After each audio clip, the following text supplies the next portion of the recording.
గణేష్ చతుర్థి ఆ పర్వదినం సందర్భంగా ఆ నవరాత్రుల్లో మన కోరికలు తీర్చుకునేటటువంటి ఉపాయాలు లేకుంటే టెక్నిక్స్ మెథడ్స్ ఏమన్నా ఉంటే సజెస్ట్ చేయండి అని కొంతమంది అడిగారు. కాబట్టి ఈ వీడియో చేస్తున్నాను.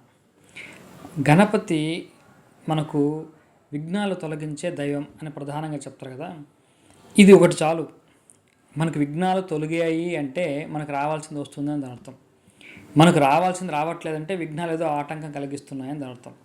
సో గణపతి ఆరాధనలో ఉన్నటువంటి విశేషం ఏంటంటే ఆ విఘ్నాలు తొలగిపోతాయి, మనకు రావాల్సిన ఫలితం మనకు సంపూర్ణంగా లభిస్తుంది. కానీ మనం ఏ విధంగా చేస్తే మన విఘ్నాలు తొలగి మనకు కావాల్సినటువంటి గోల్స్ మనం అచీవ్ చేస్తాం అనేది ఇక్కడ ఇంపార్టెంట్.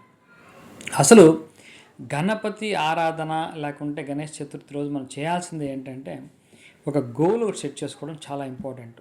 ఆ గోల్కి ఒక లక్ష్యానికి గణపతి ఎక్కువగా విలువిస్తాడు. కాబట్టి ఎవరైతే ఒక లక్ష్యం కోసం పనిచేస్తూ ఉంటారో వాళ్ళకు ముందు విఘ్నాలు తొలగిస్తాడు. అంతేగాని ఏదో ఊరికే టైంపాస్ కోసం చేసేవాడికి విఘ్నాలు ఏం తొలగవు. ఒక లక్ష్యం ఉంది అని మనము చెప్పుకోవాలంటే గణేష్ చతుర్థి రోజు ఒక లక్ష్యాన్ని ఏర్పాటు చేసుకోవడం అనేది చాలా చాలా ముఖ్యం. ఈరోజు డిటర్మినేషన్ చేసుకోండి, నేను ఈ సంవత్సరం ఈ గణేష్ చతుర్థికి ఇది సాధించాలనుకుంటున్నాను, ఇది అచీవ్ చేద్దాం అనుకుంటున్నాను అని ఖచ్చితంగా దృఢమైన నిర్ణయాన్ని పెట్టుకొని గణపతికి దండం పెట్టుకోండి, నాకు ఎటువంటి ఆటంకాలు లేకుండా చూడు అని. దీనికి నేనేం చెప్తానంటే ఒక చిన్న వైట్ పేపర్ కానీ ఎల్లో పేపర్ కానీ తీసుకొని మీ గోల్ ఏంటో మీరు స్పష్టంగా రాయండి. మీరు ఏమి సాధించాలనుకుంటున్నారో దాన్ని స్పష్టంగా రాయండి. మీరు గణపతి బొమ్మను పెడతారు కదా, ఆ బొమ్మ కింద ఈ పేపర్ను కూడా పెట్టండి. ఈ పేపర్ను కూడా పెట్టి ప్రతిరోజు కూడా గణపతి యొక్క ముఖాన్ని కనీసం 5 నిమిషాలు చూడండి. ఈ గణపతి ముఖాన్ని ధ్యానించడం లేకుంటే చూడటమే అనండి, కళ్ళు తెరుస్తూ చూడటమే. ఇది చేయడం వల్ల చాలా అద్భుతమైనటువంటి ఫలితాలు ఉన్నాయి. ఇంతకుముందు ఒక వీడియోలో నేను చెప్పడం జరిగింది, మిర్రర్ ఎఫెక్ట్ ఆన్ న్యూరాన్స్ అనే ఒక సబ్జెక్ట్ ఒకటి ఉంది. దాని ప్రకారం ఏంటంటే మనం ఏదైతే వస్తువుని చూస్తూ ఉంటామో అదే పనిగా మన బ్రెయిన్లో ఉన్నటువంటి న్యూరాన్స్లో అదొక రకమైనటువంటి మార్పు వస్తుంది. అంటే ఏ ఇమేజ్ని చూస్తుందో దానికి సంబంధించినటువంటి మార్పు వస్తుంది. మన యొక్క ఏనుగు ముఖాన్ని ఎప్పుడైతే చూస్తామో ఏనుగు అనేది బలానికి సంకేతం, బలం. ఆ యొక్క ఏనుగు ముఖాన్ని, పెద్ద చెవులని, ఆ చిన్న కళ్ళని, అంటే ఫోకస్డ్ ఐసు, మంచి లిజనింగు, మంచి బలము, ఈ యొక్క ఏనుగు ముఖాన్ని మనం కనీసం 5 నిమిషాలు మనం చూస్తూ ఉంటే మనము మన సమస్య కంటే మనం బలవంతులం అవుతాం. అంటే we grow beyond our problem. కాబట్టి మనకు ప్రాబ్లము మనకంటే చిన్నదైపోతూ ఉంటుంది. Will become bigger than our problem అంటాం కదా, అలాగా. కాబట్టి ఆ విధంగా మనకు ఆ స్థైర్యం రావడానికి గణపతిని ధ్యానించండి. ధ్యానించడం అంటే కళ్ళు తెరిచి చూడాలి ఆ రూపాన్ని. అంటే మీరు తెచ్చినటువంటి చిన్న విగ్రహంలో అంత రూపం కనపడకపోతే ఇంట్లో ఉన్నటువంటి ఒక ఫోటోనో క్యాలెండర్నో కనీసం 5 నిమిషాలు చూస్తూ, మీరు చెప్పారు కదా ఇందాక చెప్పినట్టు, ఆ పేపర్ అక్కడ పెట్టాం, 5 నిమిషాలు ఆ యొక్క రూపాన్ని మనం చూడాలి.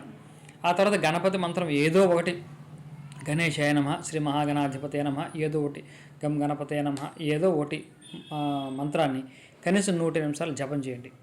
ఈ విధంగా ఎన్ని రోజులు అయితే అన్ని రోజులు, మీరు ఎన్ని రోజులు, 9 రోజులు 11 రోజుల్లో పెడతారు కదా, తీసేసి ఆ ఆఖరి రోజు దాన్ని నిమజ్జనం చేస్తారు కదా, ఆ పేపర్ను కూడా అందులోనే గణపతితోనే కలిపి నిమజ్జనం చేసేయండి. దాన్ని కూడా మనం ఈ విశ్వంలో ఉన్నటువంటి దేవతలందరికీ కూడా మనము షేర్ చేసాం, ఇచ్చాము అని అర్థం. అంటే దాని అర్థం ఏంటంటే మన గోల్ సాధించే మనం ప్రాసెస్లో ఈ విశ్వంలో ఉన్నటువంటి ఈ పంచభూతాలు కానీ ఇతర దేవతలు కానీ మనకు అనుకూలిస్తారు అని భావన. ఈ భావన చేస్తూ దాన్ని నిమజ్జనంతో కలిపేసి వదిలేస్తే మనకు అద్భుతంగా మనకు యొక్క గోల్స్ ఎటువంటి ఆటంకాలు లేకుండా గణపతి యొక్క అనుగ్రహంతో మనం ఖచ్చితంగా వాటన్నిటిని కూడా మనం సాధించగలుగుతాం. ఈ చిన్న ప్రయత్నం చేయండి. సరే, తర్వాత ఇంకొకటి కూడా చెప్పేస్తాను ఇదే వీడియోలోనే.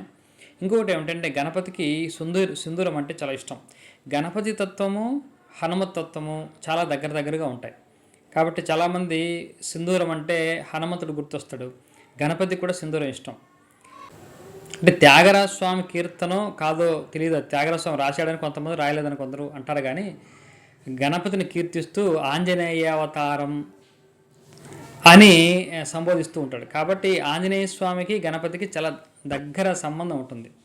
కాబట్టి గణపతికి కూడా సింధూరం కొద్దిగా ఇలా ఈ వేలతో సింధూరం తీసుకొని గణపతికి సంబంధించినటువంటి అద్భుతమైనటువంటి 16 నామాల మంత్రం ఉంది కదా, సుముఖశ్చేకదంతశ్చ కపిలో గజకర్ణిక, ఇది చెప్పుకుంటూ ఆ పాదాల దగ్గర వేయండి. అక్కడ ఉన్నటువంటి సింధూరాన్ని మళ్ళీ మీరు ధరించండి. ఈ విధంగా కనీసం 21 రోజులు కానీ 41 రోజులు కానీ మీరు చేసినట్టయితే మీకు సంవత్సరానికి సరిపడా ఉన్నటువంటి ఆటంకాలు అన్నీ కూడా గణపతి తీరుస్తాడు. కాబట్టి ఈ అద్భుతమైనటువంటి పరిహారాలు చేయండి. మనం ఈ సంవత్సరం అంతా కూడా ఏదైతే లక్ష్యాన్ని ఏర్పరచుకున్నామో అవి ఎటువంటి విఘ్నం లేకుండా, ఆటంకాలు లేకుండా ఖచ్చితంగా మన లక్ష్యాలన్నీ కూడా మనం సాధించగలుగుతాం. జై బోలో గణేష్ మహారాజ్కి జై.